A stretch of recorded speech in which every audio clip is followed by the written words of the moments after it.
Good morning, and welcome to the Core Connection. I'm Mira Rubin here with you on Enlightened World Network. And today's topic is the past does not equal the future. We live as though we experience a linear continuity from the past to the future, and that things don't change. I think we live generally under a fundamental assumption that things don't change while hoping for change, and also affirming and knowing that the only constant is change. It's interesting, that paradox that we reside within. Good morning, Rosalind. Welcome. So good to have you here with us this morning.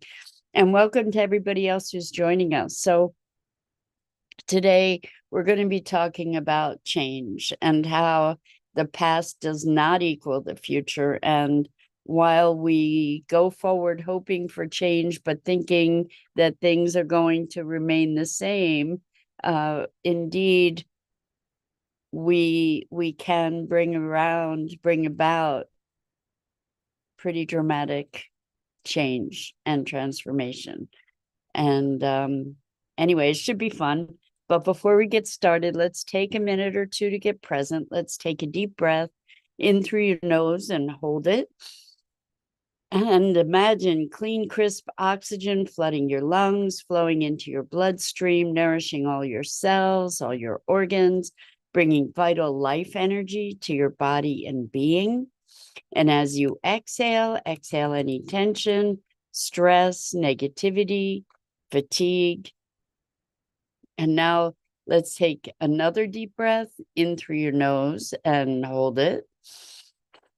This time, imagine brilliant, bright light lighting you up from the inside out, illuminating, electrifying, and energizing all your cells, all your molecules, all your electrons, creating a brilliant beam of light and energy from your heart out into the world. And as you exhale any remaining tension, stress, negativity, fatigue. And now let's press our palms together, vigorously rub your hands together to feel the friction, the temperature, the pressure, the motion, the tickling and tingling as you stop, and allow all those sensations to bring you present right here, right now, into this remarkable physical form that enables us to experience life. Welcome, welcome, welcome. So it's funny how we kind of live in this paradoxical space where we keep hoping and pressing for change while at the same time believing that things stay the same, right? That the patterns of our past are going to necessarily present themselves in our future, that we live on this timeline of continuity. And I think we have a really, really interesting relationship to change. So let's just look at this idea of the past equals the future. You know, another saying that maddens me comes to mind, actually, and that is, the way you do one thing is the way that you do everything. And I had a client say that a little while ago, and I was like, I call BS.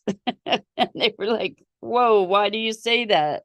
You know, because this was part of their lexicon, I guess. And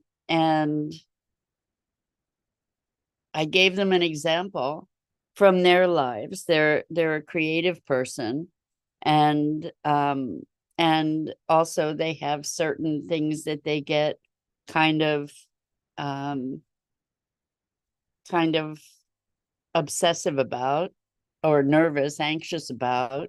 And so I said, well, when you're creating, are you in the same state as when you're anxious about this, that, or the other thing? And they said, touche, like two very different things. They're engaged in different activities, and they're not doing the activities in any way the same way. So it's the same thing with this past equals the future. What the way that we've been, using the way that we've been in the past to determine and actually often dictate the way we are in the present or going into the future.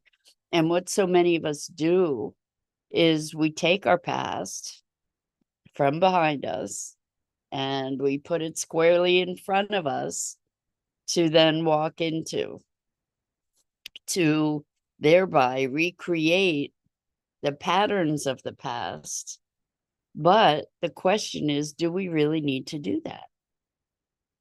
And the answer is no.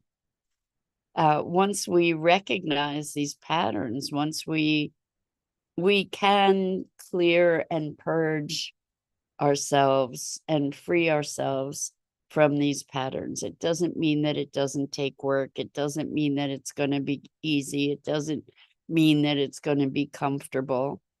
This journey of transformation takes a lot of courage and grit, to be willing to face the shadows. It's not light and breezy oftentimes to be moving through those shadows, as I've been talking about for the past while, is going through the darkness to get to the other side. But it can be done. And it's not by making the darkness wrong. It's not by making the past wrong, because as we judge and exile those parts of ourselves, what we're doing is we're creating more fracturing. Well, what we need to do is to find a way to be able to face and embrace those parts of ourselves that are wounded and damaged and hurt and ailing, and coax them into wholeness, to nurture them into healing, to find a way to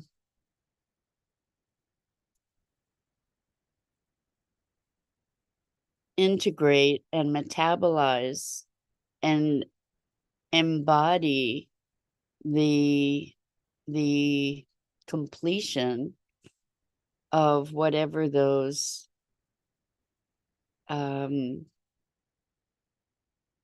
patterns, injuries, behaviors, beliefs might be. So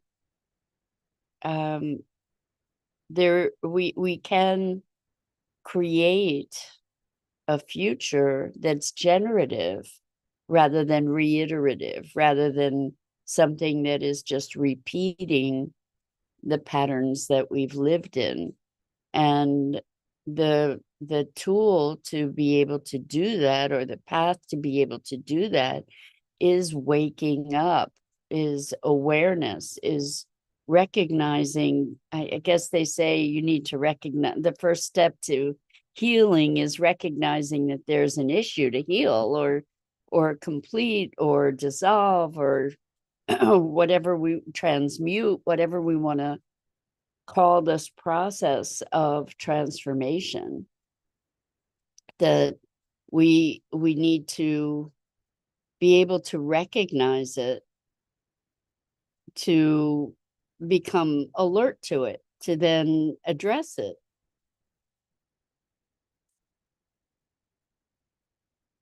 And what we're looking at is a broadening of perception, because without that broadening of perception, perhaps the past then does equal the future. because we're pulling those patterns into our future and walking squarely into them and through them. So the question is, what are we choosing for ourselves? Rather than becoming or experiencing ourselves as victim of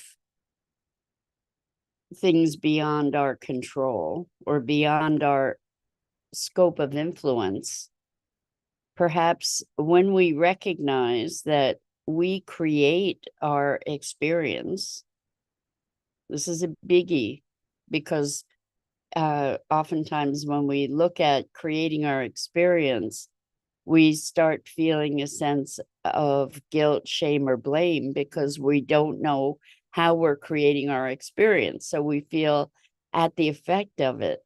And rather than feeling at the effect of it, we can look with a more objective eye to say, just because I'm creating my experience doesn't mean I'm creating it consciously.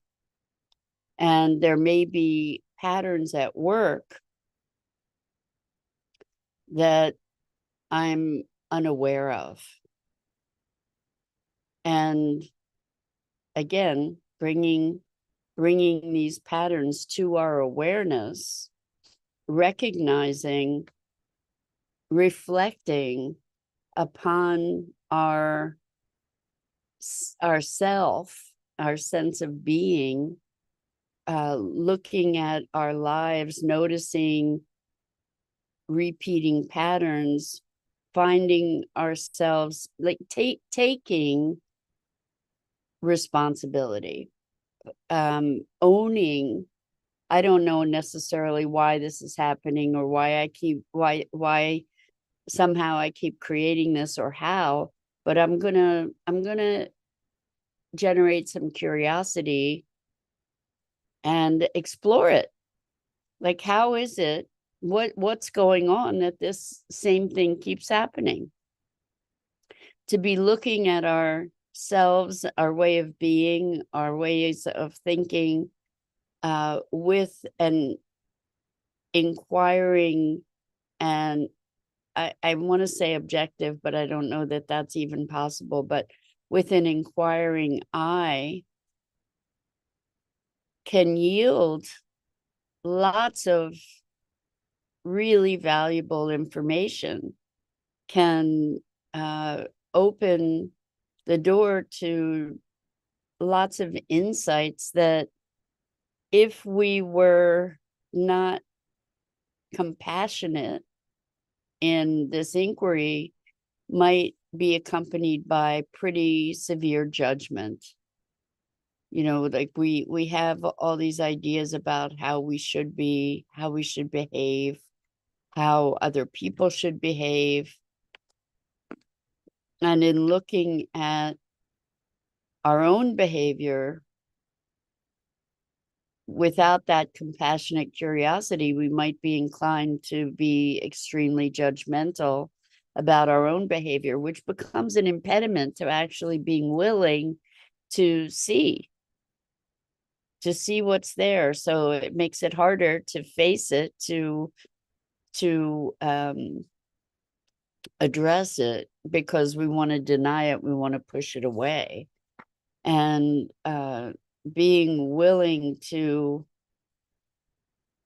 see what there is to see is probably the first leap of courage that we need to take in this process of deeper transformation.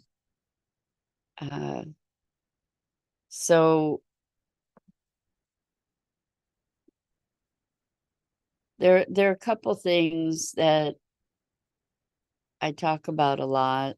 One is being willing to see, to know what we know, being willing to see what's there to be seen. And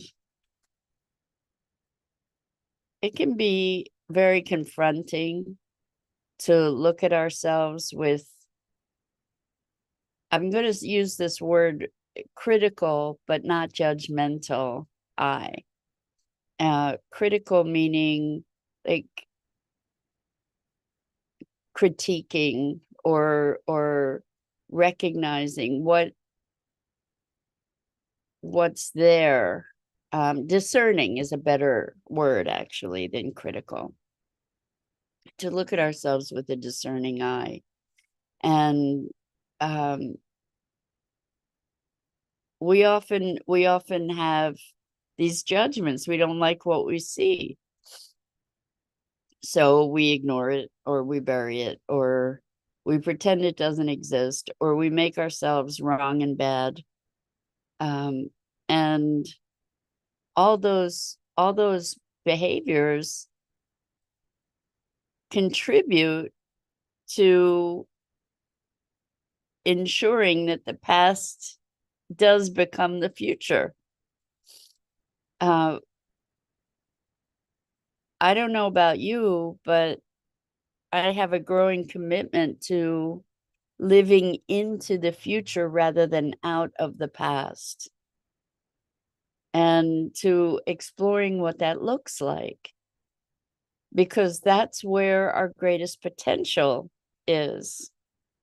If we're looking to the past, that's already done. That's already done. And when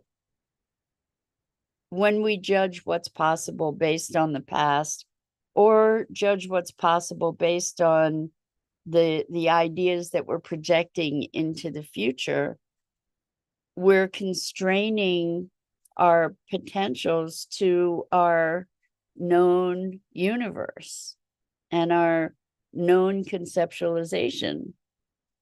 And just as an example of the past not equaling the future, we can look at the very real possibility that in this moment of historical retrogressive laws around women and women's rights and bodily rights, we're facing the very real prospect of having a female president. And just the prospect of having a female president that has a really good likelihood at this moment, that's a huge break from the past. So things can change at any moment, and the future that we generate can open up possibilities that we've not yet imagined.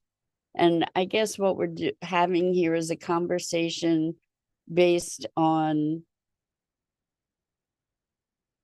a willingness to embrace the unknown, to recognize that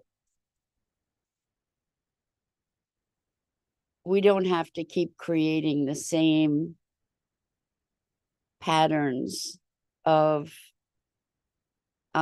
dysfunction that we may have experienced in our lives. We don't have to keep creating it over and over and over again, that we can actually experience something new. And it takes a willingness to open ourselves to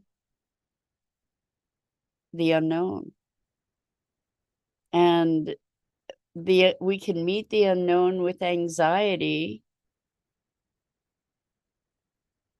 and or we can meet the unknown with excitement at the opportunity and possibility that it can make available to us. That we've learned in quantum physics, anything is possible. It may not be likely, but anything is possible. And with that anything, because we have maybe a conditioned tendency to fear the unknown, we tend to relate to that anything with anxiety and fear rather than excitement for, wow, let's see what's going to happen next. What's possible. So Rosalind says, an exercise to do this, to experience a new way, perhaps, while doing something repetitive like washing dishes. That would be fun. So what would be a new way to wash dishes? So it's funny that you say that, because I actually have been cultivating a new way to wash dishes, of all things. Um, uh, a friend came to my house and said, at one time we made a meal and they were like, where's the dishwasher? I'm like, you're looking at the dishwasher. So a new way to wash dishes for me is to be looking at how little water can I use while washing dishes? How can I wash dishes in a way that conserves water? Because I had heard, and I don't know what the foundation of this statement is, but I had heard that dishwashers use less water than washing dishes by hand. And also have been thinking a lot about van life, where there's very limited supply of water. So what would it look like to wash dishes in a way that conserves water? And I'm exploring that. And in exploring that, it brings me present to something like washing dishes. And something silly like, well, what's possible? How can we generate something new?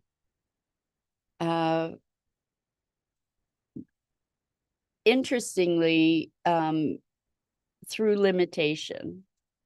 So constraints, what I notice is that constraints